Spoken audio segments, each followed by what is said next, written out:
might not have to include the mafia because mafia takes time. Yeah, well, and that's true. So I'm going to go over different techniques you can use about managing your time. And I just want to say thank you for coming. I am really excited because I don't get to do this. And this is actually my first discovery I get to host because I'm always busy. But I like I said before, one of my friends sent this to me and it's made for adults that work at a university, but I thought it'd be cool to share with you. So one of the things, I'm a Generation Xer, first of all. I grew up without technology. So cable was still on a box that you kind of had to hit a switch to. I was the remote control for the family. We didn't even have remote controls when I was little. So I've seen where like technology has really grown in our lives and now it's just needed. And I really enjoy that you guys all have all these things to do, all these resources to access. But sometimes I think that we're all overloaded on how many things we're trying to do all at the same time. So we call it like it's overload of too much information. And one of the things, because you did grow up with all this technology, you kind of feel like maybe you can multitask. And I'm guilty of it. I don't want anyone to walk out of here thinking that they are getting talked to by a Generation Xer, which most of you don't even know what a Generation Xer is because they don't talk about us, but we're that generation right before technology and then after the baby boomers. So we kind of live in both worlds pretty comfortably.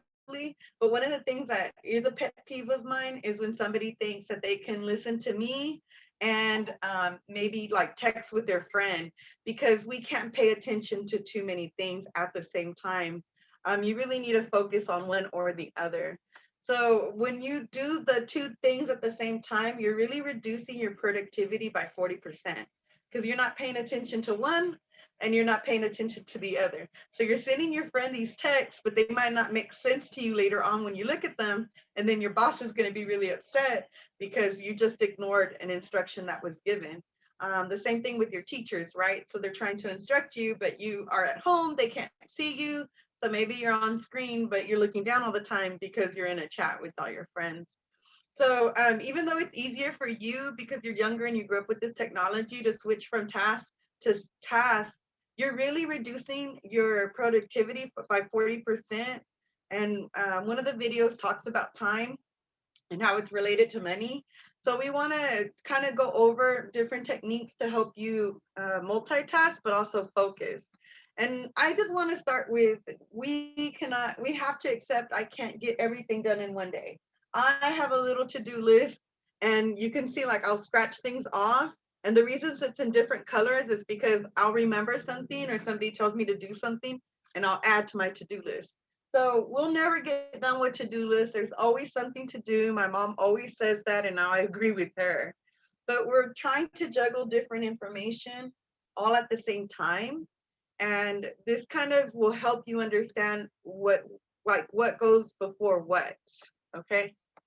The one thing that they did say that I personally really enjoy doing is minimizing where I'm getting all my information. So for me, it is a piece of paper. But for you, like I've seen your emails because you'll open them in front of me during your appointments, and I will say, oh my God, they got 100 emails in 1 week. That's a lot of emails. Even I would be overwhelmed if I got that many emails from teachers, from Eagle Scholars, from the different colleges that are writing to you, from different scholarships.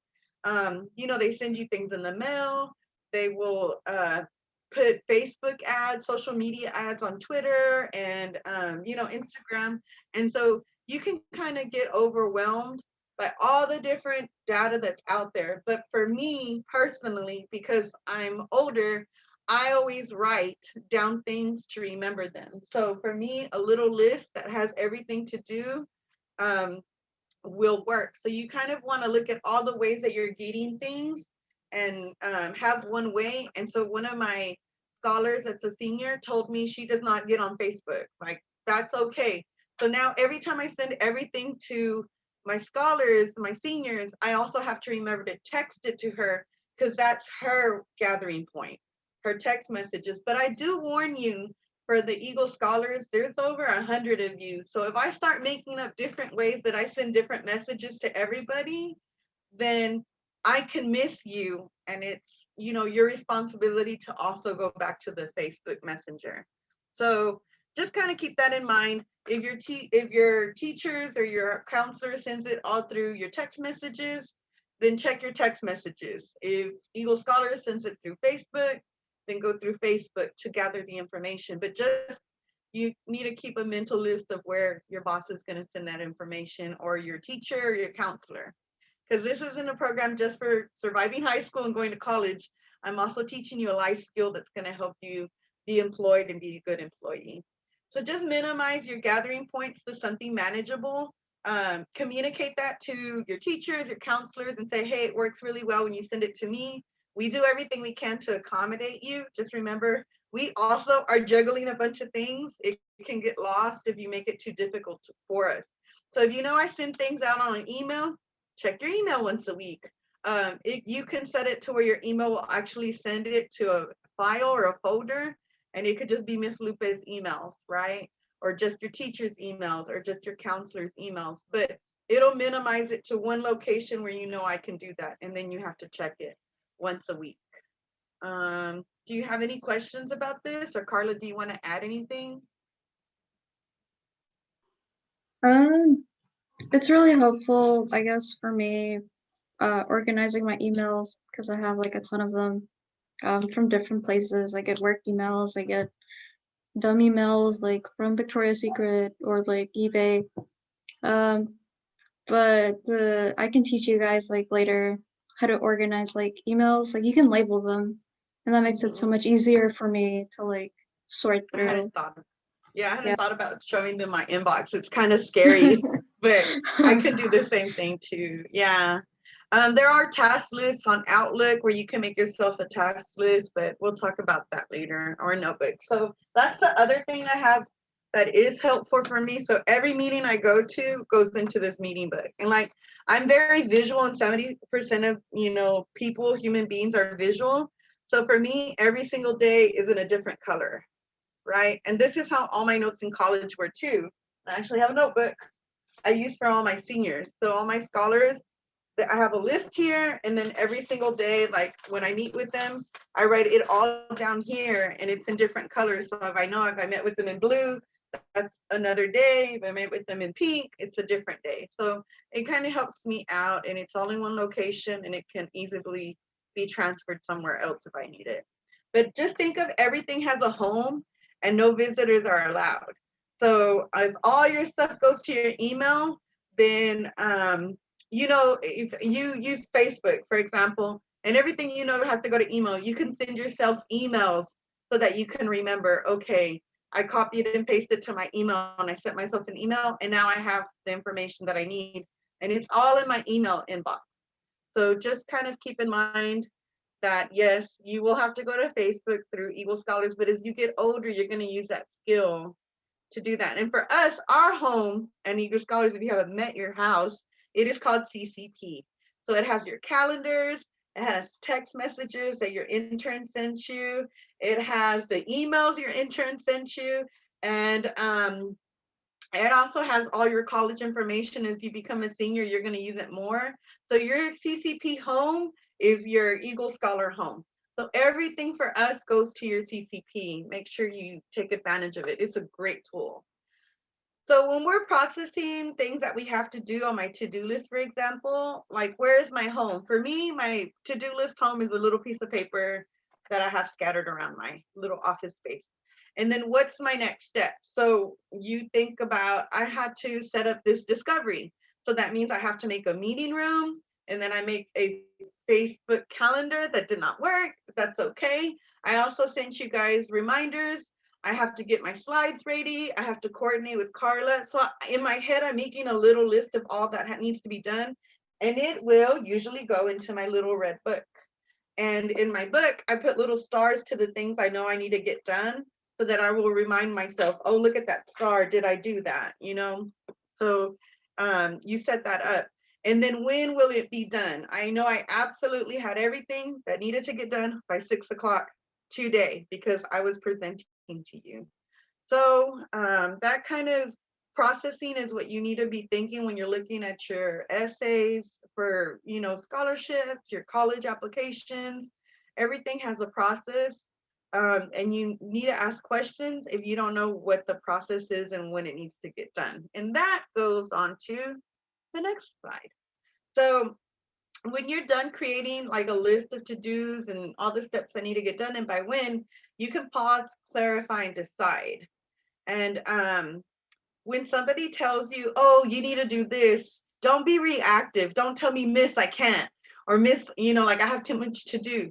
Think about it. Try not to agree to it automatically. That's the part that I've had to learn these past few years. I've gotten better where I say, wait a minute, I'm overwhelmed. I have too much to do. I can't get it to you by Tuesday, but can I get it to you by Thursday? And some things can be worked around where you can ask for more flexibility. And obviously teachers have their deadlines. And so those will take priority over things like meeting up with your friends and things like that. Think about what level of importance, this task has. So if it is something to do with your friends, that can probably wait because your teacher and your homework and your classwork is all going to take priority over your friend. I know that doesn't sound like fun, but it's the reality of it. But we'll talk about what friendships are important. And so we want to also schedule that into our calendars. Ask clarifying questions and then you're going to decide. So ask them, the when is it due by? How do you want to get it done? Are these all the steps? Because I'll do that too when I don't know exactly what I'm doing. So if it takes less than 5 minutes, just get it done. It's really easy. But if it doesn't take less than 5 minutes, then what I do is I create, if it takes more than 15, I'll actually put it on my calendar, which I'm not going to show you my calendar. I'm not great at it right now, but I used to be a champion of this all the time. And my boss would always say, it's so clear what you're doing because everything would go on my calendar. And this is how you prioritize it. So if it's really urgent and it's important, you need to get it done now. So don't schedule it 3 days away. And that's your crisis, emergency meetings, last minute deadlines, pressing problems, and then unforeseen events, right? Those get done right now. But the two that get done, within this day or tomorrow is your effectiveness. So you want to be proactive. You want to write an outline for an essay, creative thinking, your planning. You need to actually schedule that in your calendar. And notice that it says relationship building. So when I was talking about your friends not being urgent, they are still important. And being close to your friends right now during COVID and our family members, it's just as important as it was before. The only difference is we can't just squeeze them in or say hi or whatever. So we kind of have to schedule out what time we're going to be working with them and, meeting them up and socializing. That's still very important. 3 are distractions. It's not important and it's not urgent. So, these are again, like these were made for adults, but what are some distractions that you think teenagers or school age students deal with? Give me an example.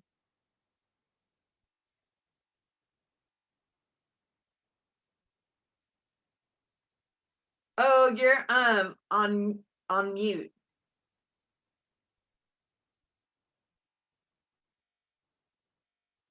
No. Okay, I see some chats coming up. That's Well, fine with me. Yeah, your phone. Um, yeah, Carla, thanks for the colors. I do that too. Yes, your phone. So getting text messages can be something that's going to be distracting for you. I don't have my emails that pop up on my phone.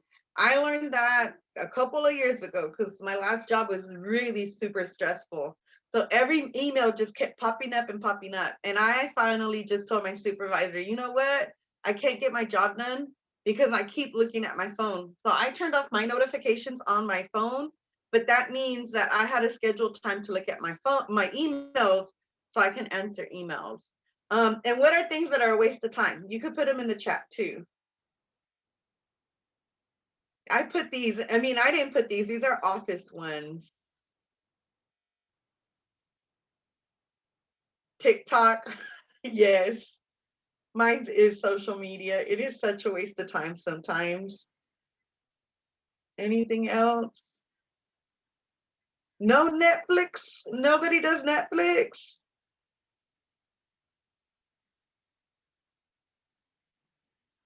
YouTube? Me and my sister are guilty of gossiping. Sometimes we will just, she lives on the other side of the planet. So whenever we get to talking, even though it's noon, we will just waste time. Anime, that's good. Yeah, gaming.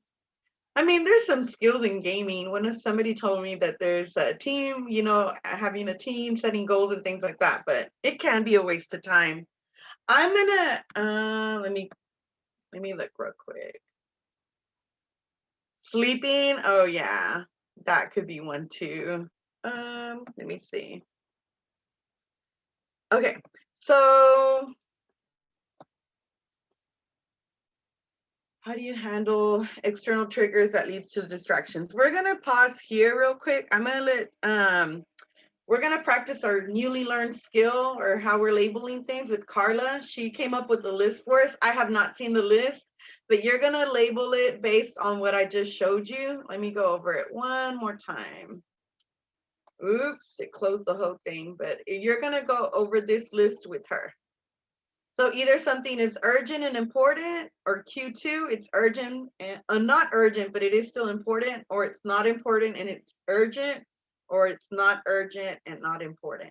Okay, so take it away, Carla. All right, so I'm gonna go ahead and put the list in the chat for you guys to like look at. Do you want me to keep that up then? The picture of the chart? No. Oh, you're muted, Carla. Oh, I said I wanted to work with a blank Oh, page. okay, perfect. Go for Yeah. it. Okay, I'll go ahead and put that up.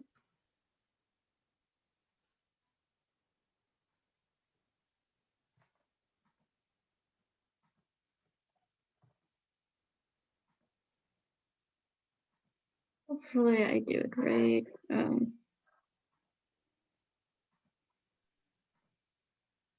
So yeah, we can annotate on this. I wasn't sure how to pull up the annotations, but let's go ahead and draw the quadrants. Oh, can you guys see the list? Yes, we can. Okay. So quadrant 1 is the one where things are important and urgent. I wish I could spell it. Okay. Miss Carla, I think you can type it if you want. Okay. I'm gonna try that.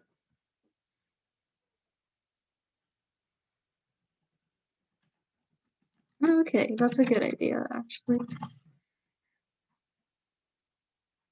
So this quadrant is important and urgent. This one is unimportant. Unimportant. Oh wait, no, it's not. It is. Never mind. Important and urgent. I don't know what is happening.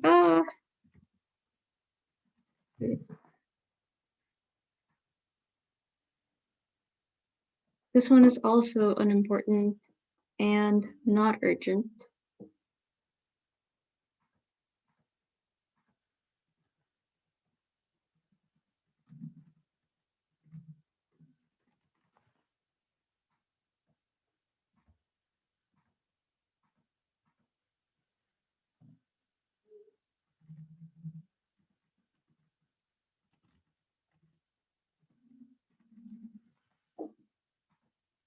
So you guys can annotate the page by putting in the number of the thing with the list I guess we can start off with an example. So for the first one, you want to take a 2-hour nap. Where do you guys think it would go on the quadrant?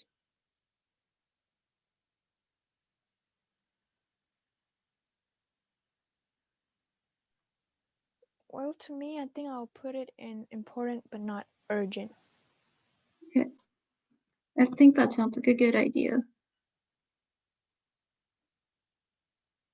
And why do you think it's important but not urgent? Because it's kind of like a break from the day. Mm-hmm. So you kind of like relax for 2 hours. Okay.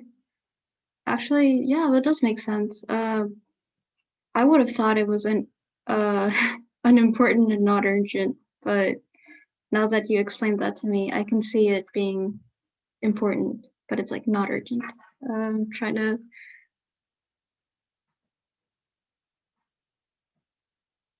Sorry. Uh-oh. Let's put the first one here. That's a 1. Sorry, I don't know how to draw numbers. Okay, so the second one. You have received a Starbucks coupon through email. Where do you think it would belong?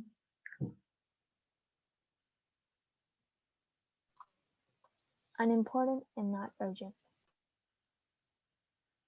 Yeah. I could also see it going into unimportant and urgent. I guess I'm a little sorry. biased. I was looking at quadrant 4 like unimportant and not urgent. Sorry. Oh no, it's okay. No. I was just like a little biased because I like Starbucks. So for me, it would be kind of urgent because like I want to save money. So I mean, I could go into either one, but we can put this one in this quadrant. And this is really good that everybody has a different thought about it, because I Yeah. would think it would be important but not urgent. So it might be something I throw on my calendar to remind me, hey, use your coupon by this date. So that's really important. Yeah. Yeah, I wasn't anticipating that. So for the third one, your sister got a concussion at soccer practice. Where would this belong? Important and urgent. Yeah, I agree. That is you definitely don't want to plan out when you're gonna like get help for your sister. Concussions are pretty scary. So yes, I agree with everybody saying quadrant 1. All right, let me label the quadrants. Like, I am so sorry. 2. I should have labeled them in another color, but we can deal with it. All right. Why did I write a 1 there? That's a 3. All right. You want to catch up with your best friend after school. What quadrant?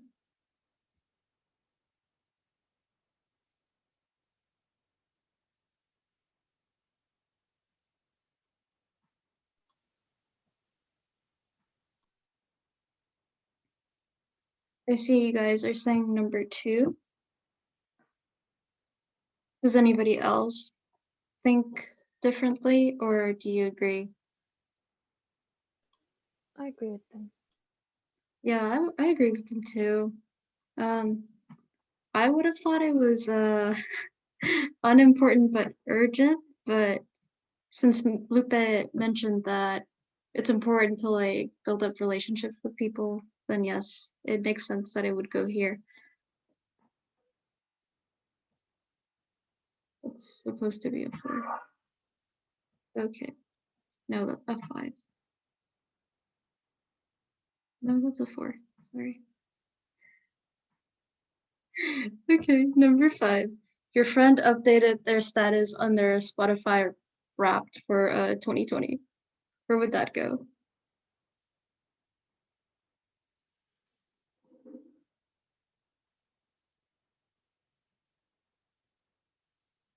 Four. That's really interesting. I would have thought it would have gone into quadrant 3. Does anybody else agree with that? I actually thought it might be in the quadrant too. Mm, Maybe I read it wrong. I can kind of see it being quadrant 2 if it's like a friend you care about, kind of like relating back to building up relationships. But I'll put this in quadrant 5. I mean, sorry, 4, saying as if like everybody's saying it's a waste. Okay. Number 6. You want to work on your science fair project for the science fair. Important and urgent. Important, urgent. Does anybody else? Everybody's saying it belongs in quadrant 1. I would have thought it would have gone into quadrant 2. I feel like it would require like planning because you don't want it to be like a last minute science fair project. But I'm gonna put it in this one since everybody is saying to put it in quadrant 1. I guess that would depend on, is your science fair project due tomorrow or is it due next week? You Yeah. know? Mhm. Yeah. Number 7, your college application deadline is coming up soon, in like 3 days.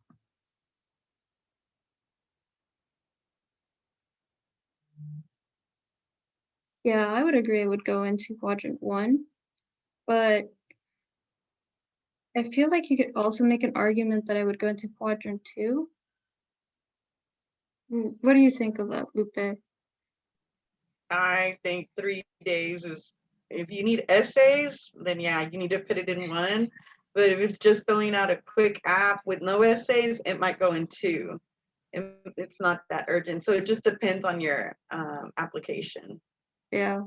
Like obviously you're not gonna do an A&M or UT one in Oh, 1 day, you know? So that definitely urgent, takes a month. yeah. Yeah, it feels like it. Oh yeah. I know from experience, you don't want to like do applications last minute. Okay, our last task is your room is messy and you want to clean it. Where do you guys think it would go?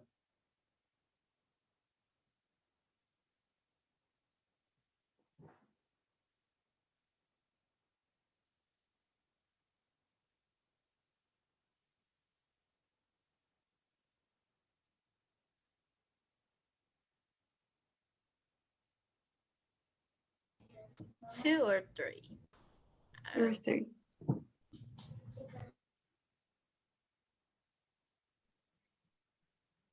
That's actually a really good point because sometimes when I was younger, I could not function if my house was dirty. So before I could do my papers, I had to clean my room. But now I'm older and I can live with a messy room. So to me, it'd probably be unimportant, but it's still urgent and needs to get done in case I have guests. But you're right. This one kind of I flipped. Yeah. I would have put it in 4, but I know when I was like in college, at least my freshman year, if I didn't have my room clean in my dorm, I couldn't like do homework because that's where I used to do all my work until I decided I'm just gonna work at Starbucks. That's where my productivity is at. All right, so everybody seems to say it belongs in quadrant 3.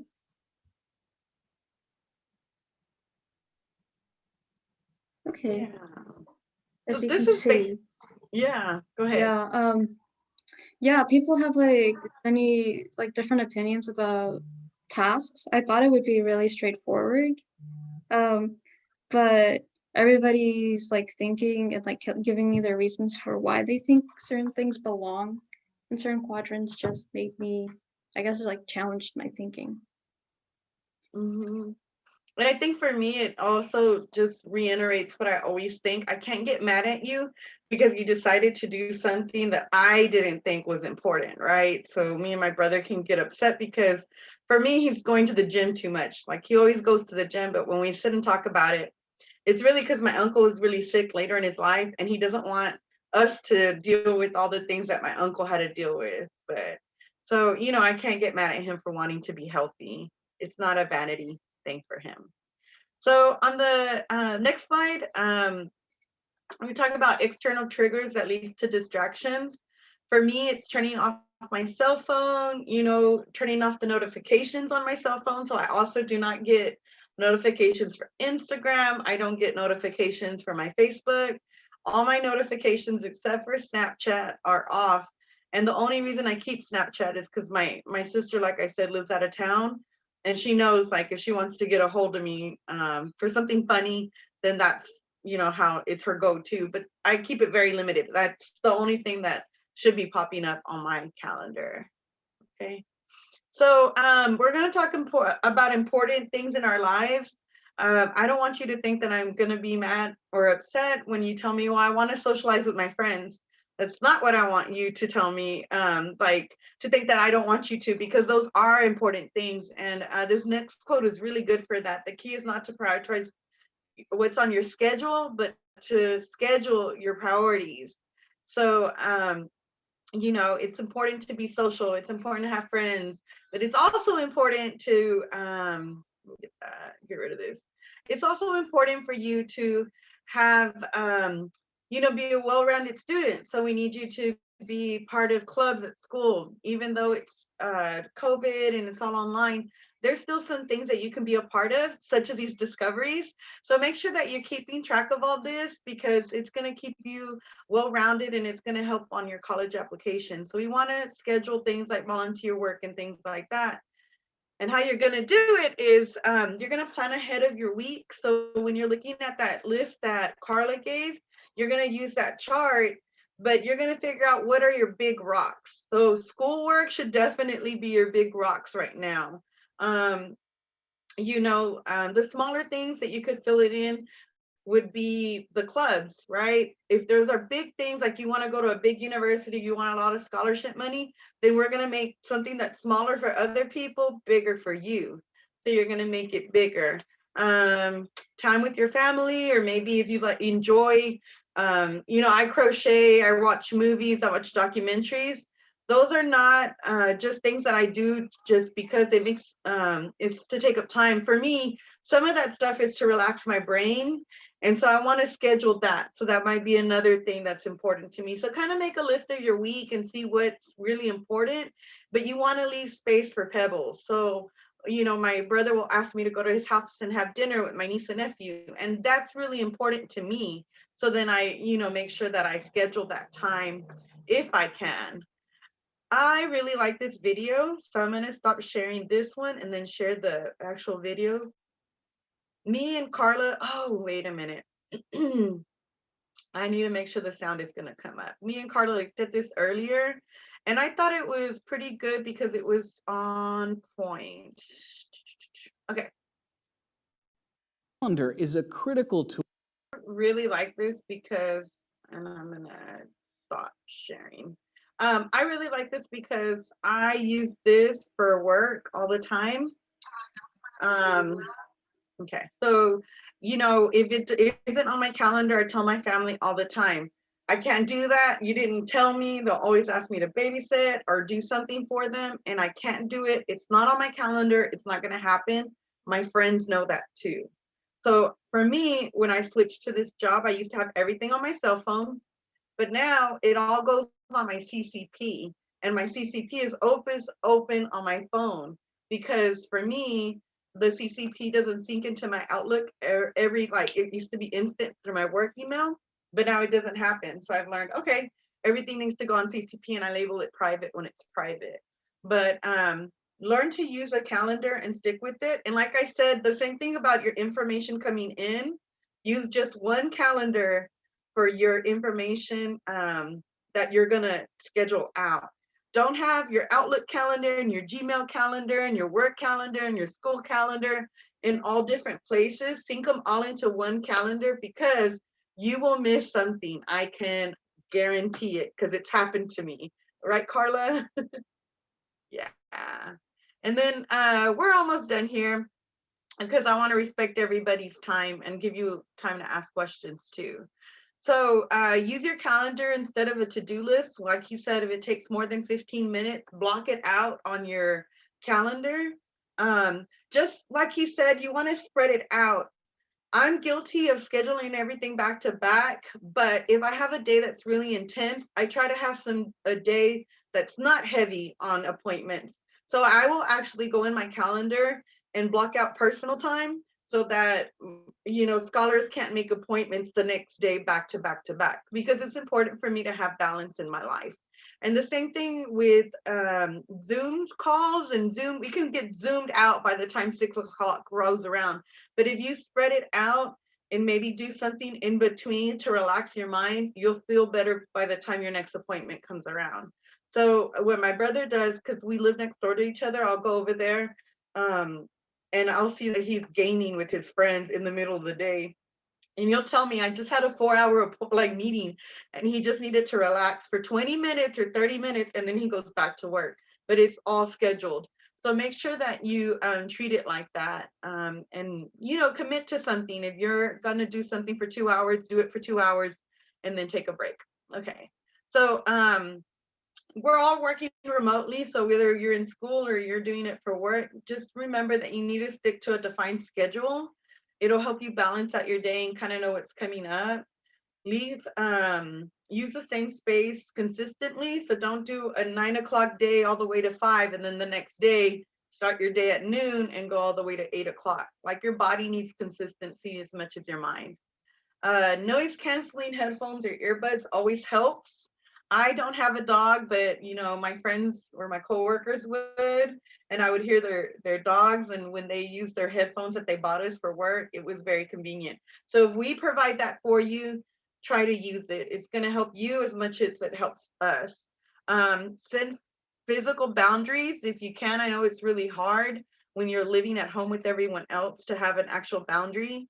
Set up a wrap up routine. So for me, like, I have to shut my computer down and then close it. Like, I don't leave my laptop open all night, because then I'll start thinking of all the things I need to keep doing, but I really need to eat, and I won't relax. So make sure there's a wrap up routine. Have a plan for the next day, and then put away everything at the end of the day so that you can feel that you're shutting down your brain. And then I'm going to provide this in our all scholars link so that anybody who missed it can participate. But we do have some videos that you can use on practicing your time effectively. But I think just having a list, prioritizing, and putting it on your calendar is really going to help you out. The travel time is really important, so that if I know, okay, I got to go pick up something for Dr. Janet, and she wants me, this has really happened, she wants me there at 1 o'clock. Well, then I got to do the time between my house and the location we picked so that I can leave on time and be on time with her. Because if you're early, you're on time. But if you're on time, then you're late. So we want to respect that. And once we commit to something, it's another Eagle Scholar thing that you're going to carry with your life, and it's going to help you out. Once you commit to something, if you sign up, then you show up. And this will help you with that. But do you guys have any questions? I saw there was a message in the chat, so let me open it up. Okay. Eating is a break. Yeah. Oh, I didn't hear your dog barking, Carla. No questions. Does this help you out? And you can put it in the chat too if you think it would help you out. And how?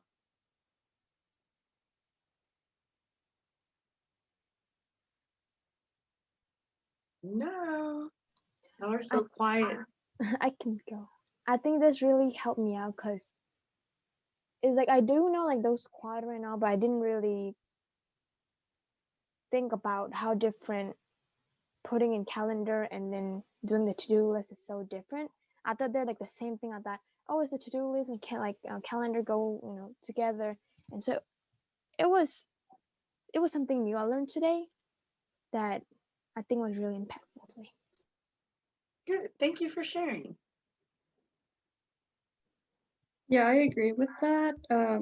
Like, I'm thinking back to like my college schedule. I would plan out like the big events that were like important in my life, like rugby practice, staff meetings for my job, and then classes, and working out. And I had like little free spaces in between times, but I never used that space to like putting in like studying time. I used to put it on a to-do list. And I feel like I ended up wasting a lot of time because I didn't think about how long certain things were going to take. Like, I know for me, it took me a lot more time to study for behavioral and like neuroscience. And whenever I was studying for uh, one of my psychology classes, that took like less time, but I didn't like really put Think it about until it. yeah. So this is something somebody told me when I started college. They said, if you want an A, then try to do, like, if you want an A, then do 6 hours for every test that you're going to take, right? And then if you want to guarantee an A, I would schedule 8 hours. So I literally took that because somebody had a really good GPA, told me that, and I would do that. So for every test I had, I would schedule into my calendar 6 hours to 8 hours, just depending on how bad I wanted that A. And like Carla said, some classes come easier to you than others. So I just knew, like I had to keep going over that. I went to college and I graduated and I got a job. And then years later, I decided to go back to nursing, to go back to school just so I can do the nursing prerequisites. And so I would always get A's, and my coworkers or my classmates would ask me, and I go, I do the same thing as I did in college. You just show up is the first step, but then going over your notes every night and then just scheduling out a block of time before each exam, really helps you out. Now, sometimes when you have an exam and papers and midterms and everything due, class projects, then it's more juggling. So maybe I can't get 6 hours in. So I would just really go over my notes every single time I got out of class to make sure I understood everything. But that was really helpful for me. Keep in mind that COVID has sparked the universities to not look at your SAT scores as closely right now because there are no SAT tests. Everyone keeps canceling them. So they're looking at GPA.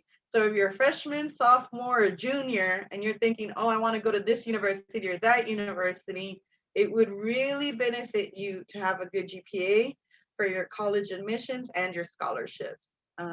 It's just, I think that's going to stay. It's my prediction.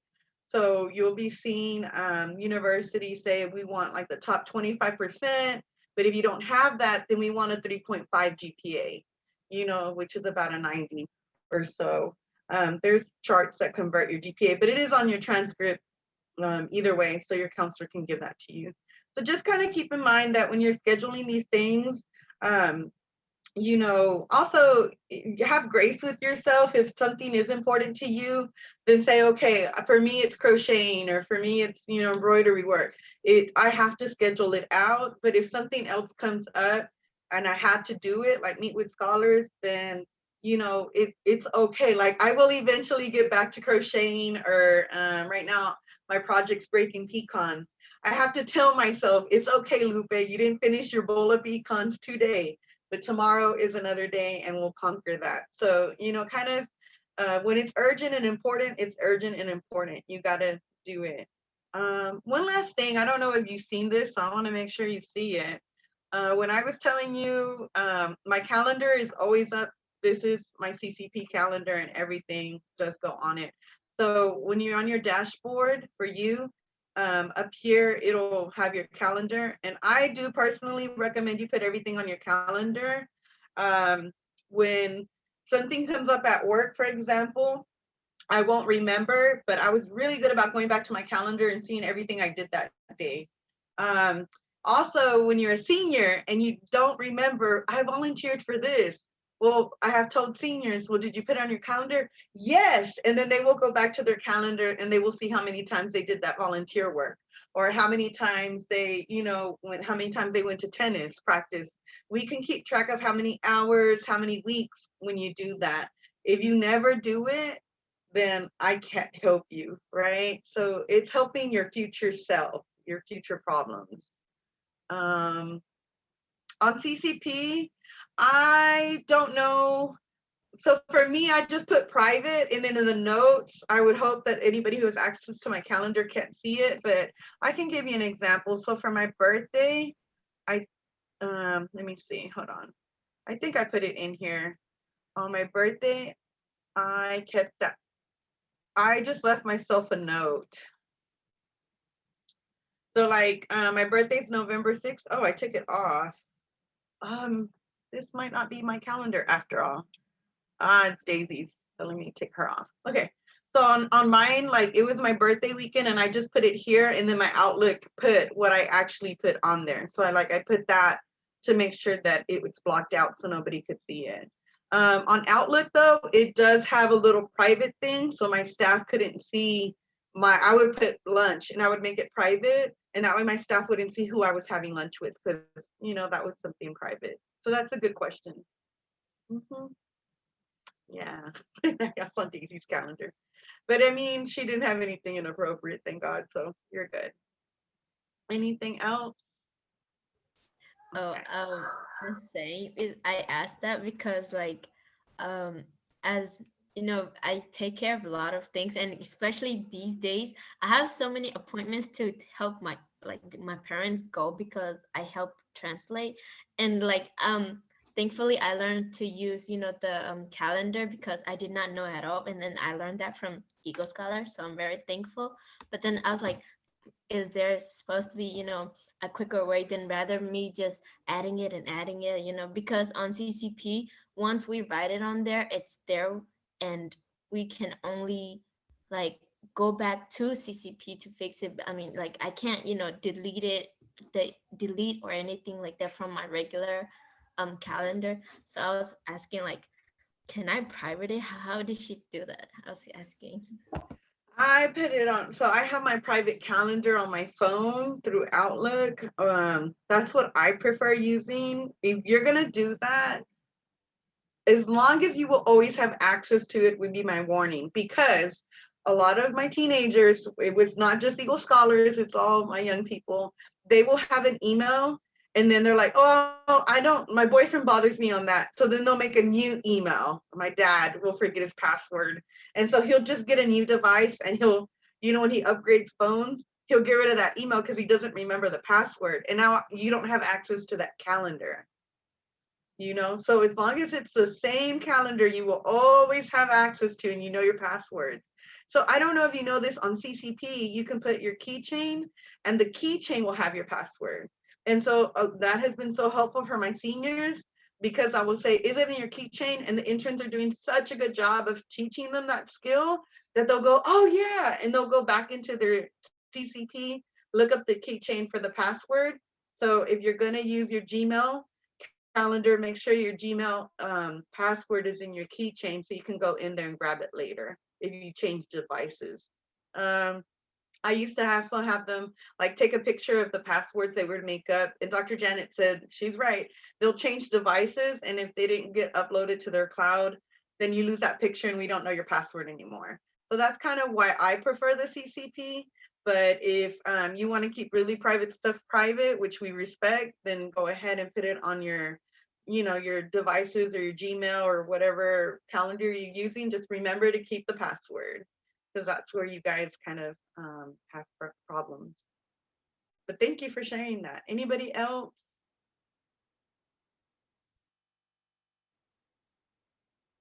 No. Okay. Well, next week, same time, I believe, we're going to do another one, and it's setting SMART goals. So you're the first to know about it. We haven't announced it, so we'll announce it after this one. And on the SMART goals, it's actually a technique that people use. I don't know. Yeah. Whoop. So I don't know if you've ever heard about SMART goals, but it is specific, measurable, attainable. Is it realistic? And in a timely manner. So we're going to learn about SMART goals and practice setting those next week. Okay. But thank you for hanging out with me today. It was nice seeing everybody. Thank you, Ms. Bye. Lupe. Bye, everyone. Bye. Bye.